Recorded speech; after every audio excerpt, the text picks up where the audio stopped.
In the Ruaha Game Reserve in Tanzania, there is a section of land so wide and so wild that even experienced rangers avoid going in alone after sunset. Tall dry grass covers most of the ground, acacia trees stand scattered like lonely guards, and the sounds of animals fill the air from morning to night. This is not a place where weakness survives for long. Kato had worked in this reserve for 11 years. He was not someone who talked much or tried to impress people. He simply showed up every single day, did his job, and went home. The other rangers respected him not because he had any big title but because when things went wrong, Kato never ran. He was the kind of person you wanted standing next to you in a hard moment. For the past 2 years, Kato had been the main caretaker of an old elephant named Duma. Duma was not young. His skin hung loose on his body, his movements were slow, and his eyes carried the kind of tiredness that only comes after decades of living. He had been brought to the reserve after a severe drought destroyed the land where his original herd used to roam. Most of his family did not survive that time. Duma came to Ruaha alone, weak and confused. When Duma first arrived, nobody expected him to last more than a few months. His legs were in bad shape, he refused to eat for days, and he kept trying to walk back in the direction he came from. Kato was the one who stayed with him through all of it. He would sit near Duma for hours, not forcing anything, just being there. Slowly, over weeks and then months, Duma stopped trying to leave. He started eating again. He started trusting again. By the time this story takes place, Duma had been at Ruaha for almost 2 years. He was still old, still slow, but he was calm and he was alive. Kato checked on him every morning without fail. On a Tuesday in late October, Kato finished his morning duties and drove his patrol vehicle toward the eastern field where Duma usually grazed. The sky was clear, the air was hot, and everything looked normal. But when he reached the spot where Duma always stood near the old broken tree, the elephant was not there. Kato stepped out of the vehicle and looked around. Nothing. Just grass moving in the wind and birds calling from somewhere far away. He checked the ground and found tracks heading deeper into the bush, toward the part of the reserve where lions were known to hunt. His stomach dropped. He got back in the vehicle and followed the tracks without calling anyone because right then there was no time. The further Kato drove, the more the land changed. The open grass slowly gave way to thick bush, and the trees grew closer together, blocking most of the sunlight. His vehicle bounced hard over the uneven ground as he pushed it faster than he normally would. He kept his eyes on Duma's tracks in the dirt, following every turn. Then he heard it. A deep, low rumble. Not thunder. An elephant in distress makes a sound that is hard to describe unless you have heard it before. It sits somewhere between a groan and a cry, and once you hear it, it stays with you. Kato had heard it once before years ago when a young elephant got stuck in a ditch during a flood. He never forgot that sound. He stopped the vehicle, grabbed his wooden stick from the back seat and got out on foot. He moved through the bush carefully, pushing branches aside, watching every step. The rumbling got louder. Then came another sound, lower and more dangerous. A growl. Then another. Then several at once. He pushed through the last wall of branches and stopped completely. Duma was standing in a small clearing, and around him were 6 lions. 4 of them were circling slowly, heads low, eyes locked on the old elephant. 2 others sat a few meters back, watching and waiting. Duma was turning as best he could, swinging his trunk weakly to keep them away. But his movements were slow and his legs were shaking. He was running out of energy fast. Lions do not usually go after healthy adult elephants. They know the risk. But an old elephant, alone, already tired, standing in the middle of nowhere, that is a different story. These lions had already made their decision. They were just waiting for the right moment. Kato stood at the edge of the clearing and took in the whole scene in about 2 seconds. 6 lions. 1 old elephant. No backup. His radio was in the vehicle, too far to go back for now. He had a wooden stick in his hand and nothing else. Any reasonable person would have gone back for the vehicle, called the team, and waited. That is what the training said to do. Kato knew that. He also knew that by the time help arrived, Duma would already be on the ground. He stepped into the clearing. He started shouting, loud and sharp, the kind of shout that comes from deep in the chest. He slammed his stick hard against a nearby tree trunk, making a crack that cut through the air. The lions nearest to Duma turned their heads toward him. 2 of them took a few steps back out of surprise. But the others did not move. They just stared at him, deciding whether he was a threat or just noise. Kato did not stop.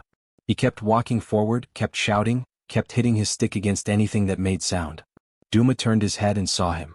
There was a moment, just a few seconds, where everything went completely still. The lions paused.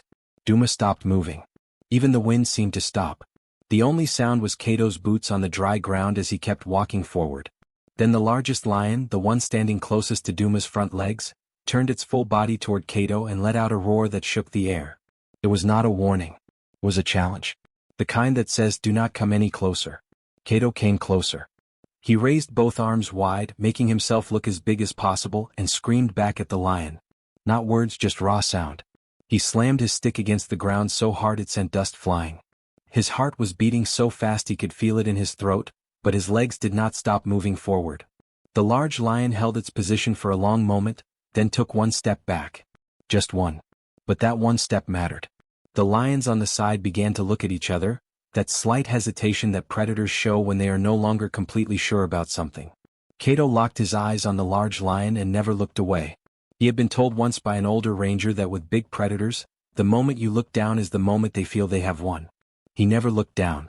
He was now standing less than 10 meters from the nearest lion. This was the most dangerous point. Too close for comfort, not close enough to have fully broken the attack. The lions were still between him and Duma. He grabbed a handful of dry dirt from the ground without taking his eyes off the pride and threw it hard in their direction, shouting again at the same time. The combination of the sudden movement and the noise pushed two more lions back. They moved away in short, reluctant steps, clearly frustrated but no longer fully committed. The large lion growled one more time, low and long, like a final complaint. Then it turned and walked away slowly, the way lions do when they want to pretend the decision was theirs all along. The others followed one by one until the clearing was quiet. Cato stood still and did not move a single step until every lion was out of sight. Only when the last lion disappeared into the bush did Cato finally exhale. His whole body was shaking. His shirt was soaked through with sweat and his hands were gripping the stick so tight his knuckles hurt. He stood there for a few seconds just breathing, letting his body catch up with what had just happened. Then he turned to Duma. The old elephant was still standing but barely.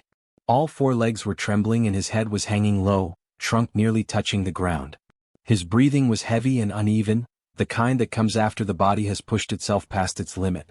He had been fighting those lions off alone for who knows how long before Cato arrived. Cato walked toward him slowly, no sudden movements, speaking in a low and steady voice the whole time. He placed his hand on the side of Duma's face, right below his eye, and just held it there. He kept talking softly, not saying anything important, just making sound, just letting Duma know that the danger was gone and that he was not alone anymore. Duma's breathing started to slow down. After a few minutes, the shaking in his legs became less. His head lifted slightly. Cato checked him over carefully, running his hands along his sides and legs, looking for any bite marks or deep wounds. There were some scratches and a small gash near his back right leg, but nothing that had gone deep. For an encounter with 6 lions, it was close to a miracle. Cato leaned his forehead gently against Duma's, the way he sometimes did during their quiet morning visits. For a moment neither of them moved. Then something happened that Cato did not expect. Duma raised his trunk slowly and placed the tip of it on Cato's shoulder. Just rested it there. He had never done that before. In all the months they had spent together, all the mornings and all the quiet hours, Duma had never reached out like that on his own. Elephants do not do that casually. It means something. Cato stood completely still, afraid that if he moved even slightly the moment would end. He did not cry right then. That came later on the drive back when there was nobody watching. Getting Duma back was not simple. The old elephant was too exhausted to move quickly and the path through the bush was uneven and narrow. Cato went back to his vehicle and drove it as close as he could, then got out and walked beside Duma the entire way back on foot. He did not rush him. He matched Duma's pace, slow step by slow step, talking the whole time. The sun was already dropping toward the horizon by the time they reached the open ground near the main area of the reserve. 2 other rangers who had gone out looking for Cato spotted them from a distance and drove over fast. When they got close enough to see the state Duma was in, and then look at Cato, they understood immediately that something serious had happened without needing to be told. The reserve veterinarian arrived within the hour. She cleaned and treated the gash on Duma's leg, checked his heart rate and breathing, and gave him something to help with the pain and stress. She said that considering everything he was going to be okay. Tired and sore but okay. That night the whole team stayed close. Nobody really went home. People sat around talking quietly, checking on Duma every hour, making sure he was resting and eating. Cato sat outside near Duma's enclosure long after everyone else had quieted down. He did not sleep much. Word of what happened spread through the reserve the next morning. The reserve management called Cato in and sat with him for a long time, listening to every detail. They did not lecture him about going in without backup. They just listened. The senior manager shook his hand and held it for a moment longer than a normal handshake. In the weeks that followed, Duma recovered steadily. His leg healed. His appetite came back. And every morning when Kato arrived, Duma would already be facing in his direction, waiting. That gesture with the trunk, resting it on Kato's shoulder in that quiet clearing after the lions left, was something Kato never forgot. He talked about it once, only once, to a close friend. He said it did not feel like an animal thanking a human. It felt like one living thing telling another that it understood. Sometimes that is more than enough.